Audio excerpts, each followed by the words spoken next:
What's up, everybody? Welcome back to the Next Win podcast with your host, Aunt Ma, co host Justin Vaseur, and special guest, Mr. Bryan Pham from Asian Hustle Network. He is the co founder, and is your girlfriend, she is the other co founder? Yes. So Maggie is my co-founder and COO. I'm the CEO. Yeah. It's awesome. So, guys, if you want to follow them, it'll be in this description box. So go ahead and click that. In today's episode, we're going to be talking about how his business went from a small Facebook group to a worldwide business. So, if you haven't listened to any of the other episodes, please go back and listen to them because he does talk about why he decided to start his business on Facebook and not, you know, a brick and mortar somewhere, So um, now at this point in your life, you have this Facebook group, and how fast has it grown in the first 6 months? Up to like 30,000, 60,000, 40. Yeah, 30, 60. I forgot the exact number, but something absurd. Yeah, Yeah. and that's just from friends sharing posts about their life. That's right. Yeah. And so, how does it go from a small Facebook group to now being like, we need help and we need to start hiring people? Yeah. Like, what happened Yeah. to get to that point? It took a lot of time, right? A lot of planning. Like people kept asking us like what is next for the network? It's great what you built, but it doesn't seem as sustainable. Right? And we knew that ourselves too, like nothing lasts forever. I don't know why that phase kept popping in my head during the when everyone's like, "Oh, you built something great. It's growing so fast." But for me, it's like it's gonna die if I don't continue building on top of it. I need to like do more, So right? at this point, it was only a Facebook group where it was just people were blogging, Yeah, essentially. that's right. And now you're turning blogging into something else. Exactly. That was I always tell people if we could choose a different business or a different business model, like this probably this is probably one of the harder things to choose, right? Because we weren't sure what our clear product was, Yeah. right? How do we keep ourselves sustainable? Because there was no product yet. It was literally Yeah, people blogging. yeah. So how do you even turn that into a business? Exactly. So we kind of explored everything in the book in terms of like, okay, what if we start producing content? What if we start asking people in the community to share their stories? So we started a podcast, right? And that started doing really well. Then we realized, okay, what else do we want to do? Or more, the better question to ask ourselves is, what does the community want? And they wanted more events, Mm. right? So What did you do? How did you even know that? You just asked everyone in the Facebook group yeah, I what did used they to just want? ask directly into the Facebook group, "What do you guys want?" Yeah. As simple as that. I learned to not assume. I just ask them, "What do you guys want?" Everyone's always like, "We want more mastermind sessions. We want mentorships. We need investments. We want more events." And each one of the suggestions became our pillars, Yeah. Mm. right? Because instead of assuming what the community wanted, we asked them what they wanted. Right. And when we started running more events, we had opportunities to talk to more people, right? We started running more events. We realized that it quickly became our content to host, like to get even more people engaged with the community. And there's something beautiful about bringing a group of people together that believe into your mission. So they want to meet each other, they want to help each other, they want to uplift each other, right? And we just had to build more of that. That's when we realized that, our first few events, after we realized how much work it was to create any event, Yeah. right? My joke was like at the time, I think we did like the first few months we did like 6 or 7 events, which is a lot by the Yeah, way. that's a Yep. lot. Yep. Yeah. Yeah, and my joke at the time was like, "Oh, it's like getting married every week." Yeah. Oh, yeah. That's what it felt like. Yeah, I see that. Yeah. Yeah, that's when we realized that we needed help, right? We need event organizers, we needed editors, we needed planners, but at first we relied a lot on volunteer help. So Mhm. volunteer help really helped us like get off the gate, really build more stability. But then you quickly realize that if people aren't compensated for their time, like they quickly fall off pretty fast, Yeah. right? So these volunteers, although they helped us out a lot, weren't completely reliable because they would just drop out last minute as they were like creating the event. So let me take it back for a time when you were going to your very first event, right? So you're Yeah, like, okay, everyone wants an event, so you create your first one. yeah, But there's this whole business model missing in between that we have no idea of. Yeah. Like, how did you set it up? Where did the workers come from? Were these Yeah. all volunteers at All that point? All volunteers. volunteers. Yeah. Wow. That's how the community is amazing with that sense, right? And we asked for everything from venues for free, speaking for free, food, Yeah. production, camera, because we had no budget. We had no income. Like, So you didn't use any of your personal money at all. It was just everything was done free. uh, I use a little bit of my personal money in terms of like getting like the name tags, the lighting, paying some photographers, ordering some of the food, because I felt bad because whenever we asked for food from mom and pop shops, coming from my background, I knew like we're asking for so much. These are the Yeah. people you're trying to help, and Yeah, you're asking for free stuff. I know. So I felt contradictory. So I spent my own money. I think it sounds crazy at the time. Like I probably spent like almost $10,000 on my own money On the first event. of the first couple events. Okay. Oh, Right, okay. kind of get things going. Right, but then I never paid myself back for that. I Mm-hmm. just was like, okay, like this is for the community. And then I realized how unsustainable that was, Yeah. right? As soon as I committed to this doing full time, because I was like, okay, this is taking too much of my time. I need to travel. I need to meet more people. This is an opportunity I don't want to miss. When I started dipping into my savings while I left my job, that was like, oh shoot, we need to figure out a sustainable model. Yeah. Yeah. So I guess now, how did you make a sustainable model and actually get income? Yeah, yeah. So we make our income through two models. So one is through sponsorships. So obviously having a podcast like this really helps a lot. I didn't realize how lucrative podcasts can be, Mm-hmm. right? Especially when you have a target audience, target niche, like companies really love to like reach your audience. So that's one thing. The other thing is we have a corporate membership model. And what this means is our leverage has always been, we never really want to charge our community members unless it's like a big event. Like for people that don't know, like hosting annual conference in Vegas is like not profitable at all. You're like Why is that? lucky to break even every single time. Right? These massive events are like the venue costs a lot of money, production costs a lot of money, Yeah. speaker fees, hotels, whatever. Like it's never profitable, but it's for the community and it has to be done. Mm-hmm. And have you ever thought about, since you have real estate background, to purchase properties to hold events at? Oh yeah, I think about it all the time.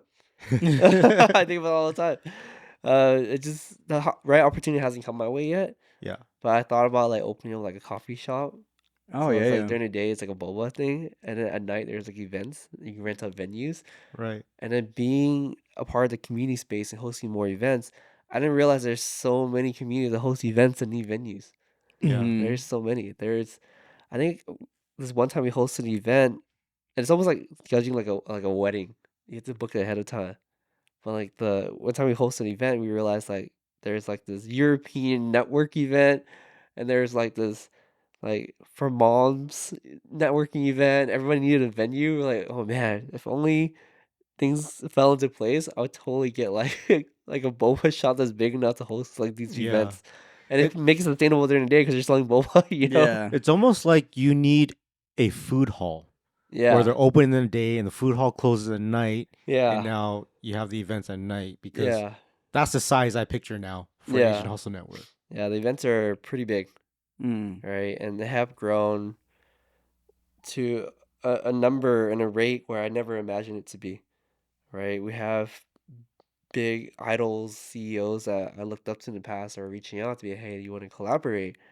I was like, no freaking way, this can't be true. This is awesome. Yeah. Yeah. Yeah, that's like the power of events, power of community. But it comes down to keeping yourself aligned with your initial mission because you don't want to be in a position where you get distracted by every single opportunity. Yeah. It gets nowhere. It burns your energy. You get burnt out. You get tired. So the most powerful thing is figuring out what is your North Star. What are you trying to do? Is everything you're creating center around that North Star? And are you okay saying no to even the shiniest opportunities? Right? Like, darn, it doesn't fit well with her roadmap. I gotta say no to that. Mm-hmm. So like, what was the most important position that you hired that took your business to the next level? Yeah, yeah. What was I think we made it's not one position, it was multiple, Mm. right? I think the first one was our content manager. That was very, very important because it Yeah. actually helped us scale into Instagram, TikTok, YouTube.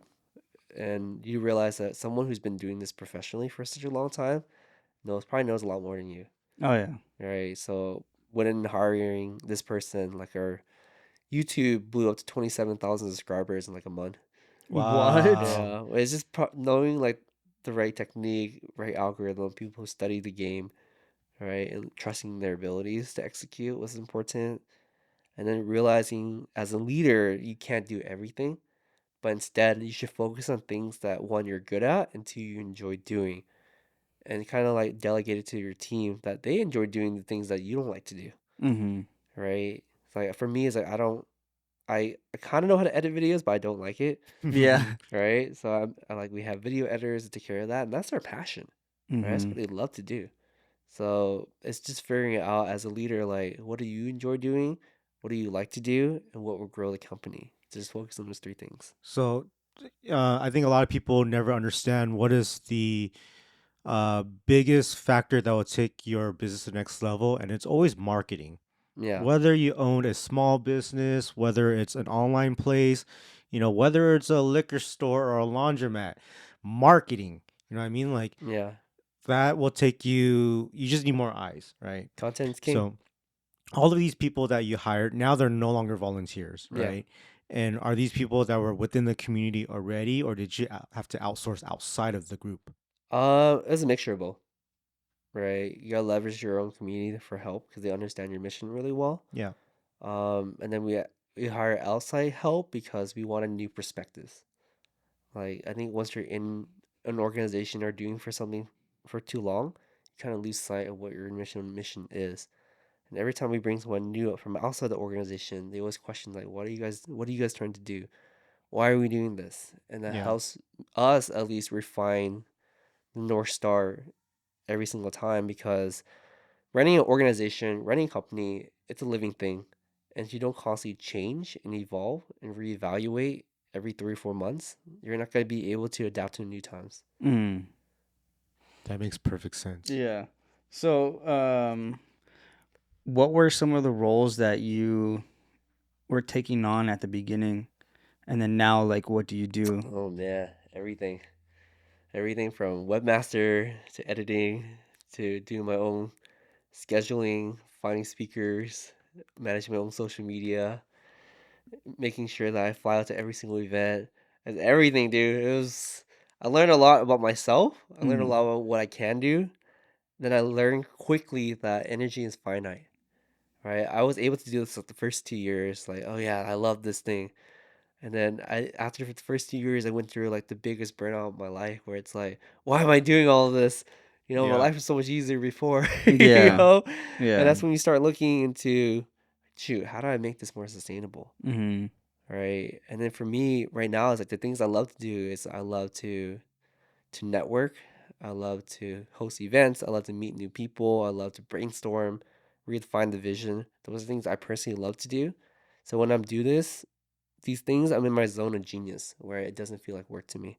Right. It feels like I'm progressing forward as a person, as an organization, and we're doing something meaningful for society and leaving a legacy. Mm-hmm. Right. Before, it was like when I was doing everything, it was I don't have enough time. I'm always constantly stressed out. The work quality wasn't quite there. We weren't delivering the highest of our abilities. So delegation was a big thing I had to learn to let go. Like I can't do everything. right. But the hardest part, this is the part that everybody stops with their business, right? It's like they know that, but where do they get the money for it, Yep. right? Yeah. So that's the biggest hump that everyone needs to get over. Yeah. And I think for you, you're saying at this time you were shelling out your own money, Yeah. and I think that's what everyone does. They they they quit their jobs, they start putting their own money in, and they just kind of go all in. Yep. So that's why I started with my own money to kind of build more traction. And then I started looking to raising money as well and building it as an actual company. So I we I thought raised, yeah, go I ahead. thought the raising money was for events. Once you got bigger, right? Yeah. And you're holding events like 6 times a year. You Yeah. needed money to hold events. Yeah. But then what about the money for editors, content people, and Yeah. things like Yeah. that? So the way Asian Hustle Network is structured is that we have a nonprofit arm and we have a for-profit arm as well, right? So the for-profit arm focuses on our media side, which is our, our YouTube or Instagram or podcast and whatnot. And we produce content strictly for that, and we label as a media company. So we got investors to invest into the media arm, right? So whatever we recur from our podcasts or ads or membership, whatever, that builds revenue in that for our future or current investors actually. But it took a lot of people taking a chance on us at the very beginning, Yeah. right? Like we end up raising $650,000 Wow. for our company, and we did that in a relatively short amount of time. That takes really special people because I've been in the YouTube game for about 8 years now, and Yeah, I know what the money is like if you're not big. yeah, It sucks. And a lot of people Mm-hmm. think you make a lot of money on YouTube and things like that, but you don't. yeah, You really don't, guys.